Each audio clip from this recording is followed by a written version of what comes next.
Hello, my name is Sanjee and welcome to the Nick and Sanjee podcast where we share our tips and tricks on how to grow a YouTube channel as we ourselves go on that journey. So welcome Nick, episode 3. We made it to Yep. episode 3. I think we need to get to episode 10 and then we'll be in the top 1% of Great. YouTubers. Great. In podcasters. I look forward to it. So in this episode, we're going to go through 3 tips on how to get monetized because let's be honest, when you start a YouTube channel, this is probably one of the main reasons on why you want to grow it and you want it to basically go into leaps and bounds. So we're both monetized and here are a couple of our tips and tricks on how to get monetized on this. So currently, well, when I was running the channel or when I started my channel, it was 1,000 subscribers and 2,500 hours of watch time. I'm not sure if that is still the case when you, the listener, listen to it, but it will probably be something along those lines of subscriber count and watch time that they'll want. And for me, the key thing I said was you're essentially trying to get as much watch time as possible. Yep. Because the subscriber count, I think, obviously comes pretty easily over time, but getting the watch time is the challenge. Yep. And I guess YouTube is trying to find people who are doing legitimate business on YouTube. And my key tip for this was you need to try and do videos that are essentially tutorials. And the reason for this is twofold. Firstly, when you're starting out on YouTube, people don't really know who you are. So it's hard for them to have trust in terms of you because they might not necessarily be interested in your journey or even interested in your personality. That's kind of true that they're not too fussed. But what they want to know is probably, can you help me solve a problem? Yep. Yep. And that's where the tutorial is super handy, where you can come across as someone who says, hey, here's how to use this particular app, this particular website. And you go very basic, step by step, go through each of the key steps, because often people will do a tutorial, but they'll skip steps. I think it's super handy if you actually just go into even the detail and go through all the key steps involved. Yep.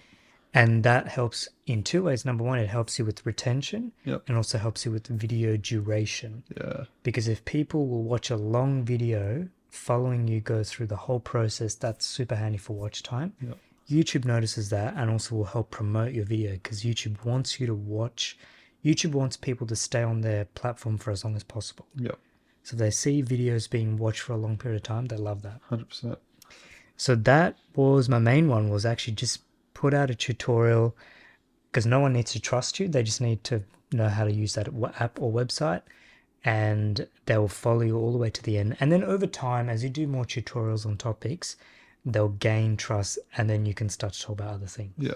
And I think the big thing about tutorials that's really great is that they're often searchable because people are searching for things, how to do things. And that's I found that was one of the easiest ways to get views and subscribers, especially in the early days. But still to do this day to an extent, but I think especially in the early days, making content that was searchable. Yeah. That was the best way to get discovered, because I think when you think about making something like a vlog, for example, it's more presenting you as a person and as a personality, whereas if people don't already know you, then they're not necessarily going to be searching, like vlogs of Nick Kendall. Yes. Because no one's searching that because I don't know who I am. Whereas when you get bigger, obviously, I think that's why channels, I think, move more towards vlogging, like Maddie or whatever. Yeah. Because people know them and so they're following along the journey with that person. But when you're just getting started, people are just looking for content that's useful to them. And I think that's the other thing I was going to say on tutorials, is that it's an easy way to give people value. Yeah. I think there's all sorts of different ways of giving value to people, but it's like such a straightforward, easy way to give people value. And that's like the whole challenge, I think, of YouTube, is how can you provide value to people, because otherwise why are they going to watch you? And again, with maybe vlogs, there's a lot of value in terms of entertainment, I think. Yeah. But that takes longer to develop as a skill. Yeah. Whereas tutorials, it's straightforward. It is guaranteed value because it's helping someone practically do something, and people are always going to want to watch that. So yeah, I agree. And people don't worry as well if you've only got 10 subscribers and you're describing how to do something. Yeah.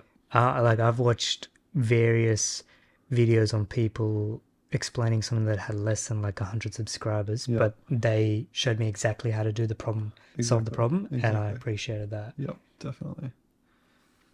What about you, Nick? What are some of your thoughts on how to get monetized as quickly as possible? I think one of the first things I was thinking about on this topic was, and I feel like this is kind of controversial. I've heard different opinions on this Mm-hmm. subject, so yeah, feel free to let me know what your opinion is. But quantity over quality, Mm. because I think quantity leads to quality. If Mm-hmm. that makes sense. Mm-hmm. Um, and the other part of it for me, I think, is my experience is a lot of my videos get a small amount of views consistently. Not heaps of my videos get like a lot of views in a short amount of time. So like the more videos I have out there, the more opportunity that there is for people to watch my content. Yeah. So if you've got like 10 videos out there getting 10 views a day, for example, versus one video out there that's getting 50 views, you're still getting more with the quantity. And so, like we talked about it last episode, getting the first 100 videos out, Mm. so you can start getting to more quality content. I think just having more opportunities for people to discover your channel, to discover your content, and then in turn watch your content, become a subscriber, and ramp up your watch hours. Yeah. When it was interesting hearing that you said it was, I think, what, 2,000 watch hours, 2,500 watch Mm-hmm. hours, because when I did it, it was 4,000. So Mm-hmm. I'm not sure what it is now, but yeah, it's obviously increasing. And the other tricky thing about that is that it's across 12 months. Yeah. It was when I Yeah. was doing it. Yeah. So you have to make sure you're getting that amount of views across 12 months. I know people who've got channels with more than 1,000 subscribers, but because they haven't put out enough quantity of videos, Yes. they don't have the watch time because there's not enough opportunities for people to watch their stuff. Even if Yeah. you have like a couple of videos that have gotten 10,000 views, if you multiply however many minutes across those two videos, Yeah. it still might not add up to the 4,000 watch hours that you need. So yeah, that's why I think quantity is a big thing, like Yeah. especially in the early days. The second one was just focusing on the process Mm. rather than the goal of monetization. I think for me early on, I was so focused on becoming monetized Mm-hmm. that I think in part it was a bit overwhelming. Like it's like, oh man, I've still got so much watch time to build up that it becomes discouraging, if Yeah. I'm constantly Yeah. thinking about how many more hours I've got to go. Whereas I found when I shifted gears a bit and just focused on the process and enjoying the process, it became less kind of work, Mm-hmm. and it became more enjoyable and became easier Yeah. to consistently publish stuff. Yeah, what's your experience been on that? I agree. I remember because YouTube makes it very easy to monitor it as well. So you're Yeah. constantly going onto that website Yeah. in the monetization tab and seeing the two indicators sort of going across the line, and you try to calculate, okay, at the current rate, Yeah. how many more days will it get? Will I get there within the year? All of that stuff. Yeah. But I agree around the quantity and just putting it out there, because you it becomes basic maths after a while. As if you need to get a certain amount of hours, Mm. you either make lots of short videos or lots of long videos or Yeah. whatever it is, and you've got this opportunity when you're small to just pump out videos Yeah. across the board Yeah. and figure out what works, what doesn't work, Yeah. Totally. and yeah, to get monetized, because that is, and because also once you're monetized, I think YouTube even is keen to promote you even more, Mm. because they can now start making money on your videos Yeah. as well. Yeah. So it helps a lot. So yeah, it does help to have that as a goal. But like you said, you got to enjoy the journey. Otherwise, you'll get burnt out and you'll Yeah. get monetized, and then you'll be like, "What next?" Yeah. I mean, that kind of like ties in with my other point as well, which is kind of just, I think, clarifying why you're making YouTube videos, and then reminding yourself of why you're making them. Hmm. Because I think, especially if your goal is to get rich quick or to, to Mm, make a lot mm. of money in a short amount of time, Yeah. then you're definitely going to get super discouraged early on. Because I think I was going to ask you actually, like, how long did it take you to get monetized? Do you remember? Yeah, I saw the prompt. So I started in 2018, mid 2018, but I don't think I got monetized until early 2021. Yeah, wow. So was that 3 years? Yeah, that's 3 years. Yep. Two, but 2018 I only did five, six videos. 2019 I didn't do any videos, Yep. and then 2020 I probably did. I should know this off by heart, but probably like 15, 20 videos. Right. And it was that last set of the 15, 20 in 2020 that helped me get monetized in early 2021. Gotcha. Mm. Which makes sense in terms of what we were talking about before. Like the first three or so videos you Mm. had up for 2 years Yep. couldn't get you there, but then when you had more quantity, I think for me, I think it took a bit over a year. I think. Yeah. Okay. And that was publishing videos fairly regularly. Like I was Yep. aiming for one a week. I think there were stints where I had maybe once a fortnight. But I think the amount of videos, I think I might have had maybe 40 Okay. or so videos up by that point. So again, like that's quite a lot of videos when I think about it. 40 Yeah. videos. Maybe 30. But to make 30 videos, that's quite a lot of work. That's a lot of work. And Yeah. so I think especially maybe in the first 15, 20 videos where I was more thinking, oh, this could be a good money making opportunity. I was like, hang on a second, I'm spending, 15 hours a week and Yep. getting $0 in return. This is not the most lucrative opportunity. And so, yeah, that's when I shifted, I think, to looking at it more as like a learning opportunity, a growth opportunity, focusing more on the process and enjoying the process, and then just trusting that the goal of monetization will come, if that makes sense. I think that makes sense in general as well. Even for bigger channels, the more you're focused on enjoying what you're doing, that comes through as well. For viewers, like people are more engaged if they know and they can see they're obviously interested and passionate about what you're talking about, rather than just making YouTube videos to try and make some money. I think it's important that people do, because I remember reading the stats around monetization when I started and seeing people throw out crazy numbers like it does take 50 videos and this and that, and thinking that's too many. But it is so true. It does take that long. Yeah.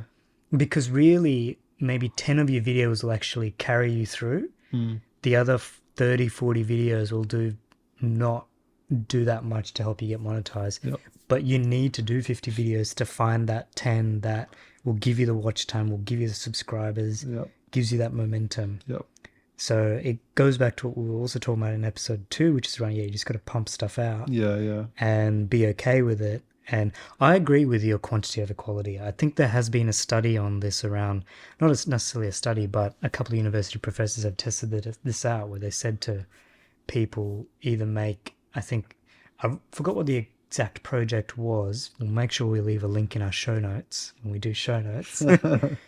But it was essentially saying that there's two groups of people. One group was told to just keep pumping out content and output, and the other group was told to only do high quality stuff. And it was the group that was told to do consistently pump something out actually created better quality work than the group that was only told to make perfect stuff. So I think I heard about that recently, actually.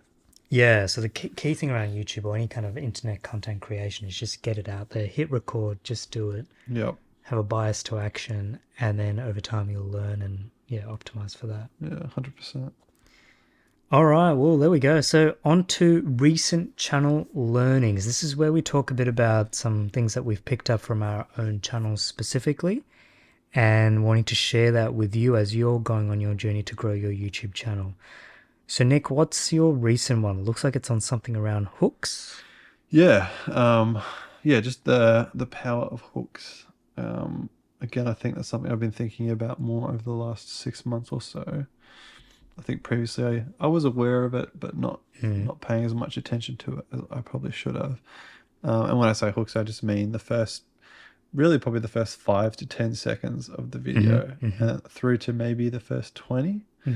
Because I find, based on the analytics of my own videos, if people aren't sticking around for the first 20 seconds, they'll drop off. Yeah. So recently I made a tutorial video, which was just a quick, it was quite simple to make. And it was good because it gave straightforward value. But it was a tutorial on how to make hyperlapse videos with the Insta360 X3. Oh, yeah.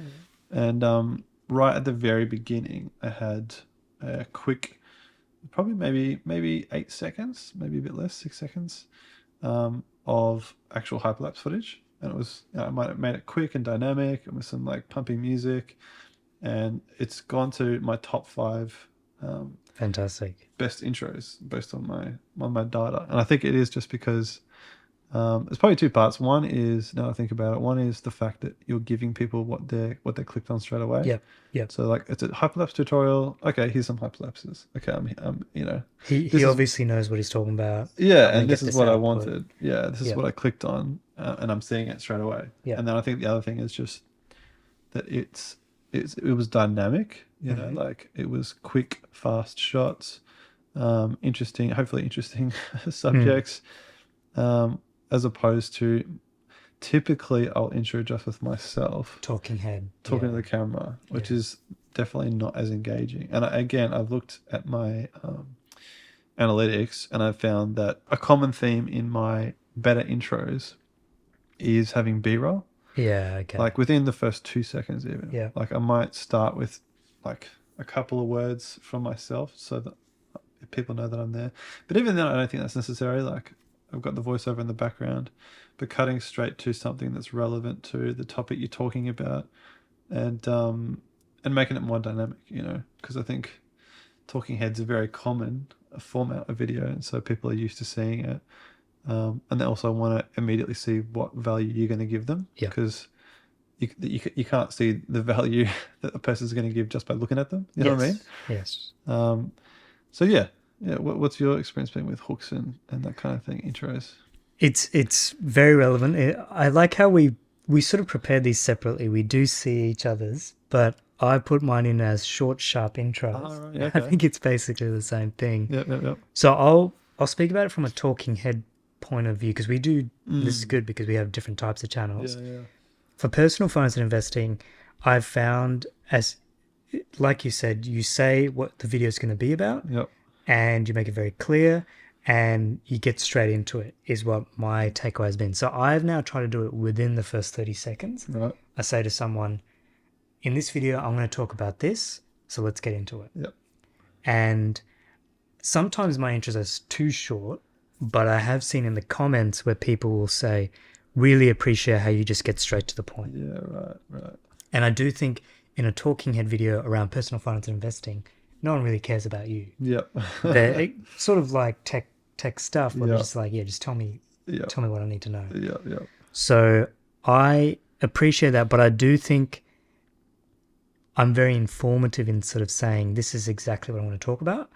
What I could do differently is actually also say, this is what I'm going to talk about, and this is how it's going to be valuable to you. Yep. Or this is how it's going to fix your problem. Yep. Because I think I make the assumption in my videos that if you've clicked on it, you know how my video is going to help you solve your problem. Yep. But maybe for some people, I need to help make that link for them as well in the first 30 seconds. Yep. So a lot of my videos are very straightforward. So it's, here's a tutorial on how to do this, or these are 2 useful ETFs. And maybe I can put a little bit more around why I think they're important. Yep. But at the same time, if you've clicked on the video, you probably know what to expect. Yep. So that's my learning, has been something I do well currently is give short, sharp intros and get straight into the video. Yep. What I could do better is show people how the video is going to be valuable to you in the moment. Yep. That's something I've noticed as well. And even I did a little bit of research into some of Ali Abdul's videos, and went through, I think, some of his more recent stuff, and compared the more popular videos to the less popular videos. And one of the big things I noticed a bit of a pattern in terms of the intros, where in the less popular videos, same sort of thing, he didn't go straight to the topic that the title promised. He talked about something else. Whereas in the ones that were more popular, he went straight to the topic. And then I've noticed it with other YouTubers as well, other popular YouTubers, where they'll go straight to the topic. So they'll mention the topic and then they'll outline to the viewer really quickly how they're going to provide that, like deliver on the title, if that makes sense. Yeah. So I think one thing I've seen Ali do is like he'll say, today we're going to talk about this, and then he'll have on the bottom pop up kind of like compartments of the video. Oh, perfect. Yeah. So that people can see, okay, so he's going to talk about this, he's going to talk about this, he's going to talk about this. Okay, I can see how I'd get value from that. Yeah. And even I was thinking about how I felt while I was watching it, and I realized it makes me feel like I've got more faith in who I'm watching, because okay, they actually do know what they're talking about. Because they're organized for a start, I think. And yeah, they've thought about what they're going to say and how they're going to deliver it. So they've probably got something valuable to say. Whereas I think I've found, even for my videos, I think when I might say the topic of the video and get straight to that, but then I might ramble a bit or not outline how I'm going to explain it. I think people are like, oh, okay, does this guy really know what he's talking about? Yeah. Is he really going to give me the value I want? And if they're looking for something specific as well, you know, if they don't know if that's going to be in the video, are they going to watch through the entire video just to find out? You know, whereas if you tell them up front, this is what's in the video, this is how I'm going to deliver it. I think, that seems to make your videos retention better, so people stick around and watch the whole thing. So, yeah, that's a good one. And I think especially in your ones, when you show this is what the final product will be, because you're almost saying you'll go from not knowing to being able to do this. Yeah, that's very powerful for them. Yeah, 100%. So yeah, that's three things plus. There's quite a few things we went through in order to get monetized. Yep. And kind of just our experience and journey in the lead up to getting monetized. So hopefully that provided some value to anybody watching. Where can they find yourself, Sanjee? Absolutely. So you can find me on YouTube, Sanjee Sen, and also my website, sanjeesen.com. And Nick? I am on Instagram at @NickKendall_, and then on YouTube, just search up Nick Kendall. That's the title of my YouTube channel. That's it for today. We'll see you in the next episode of Nick and Sanjee very soon.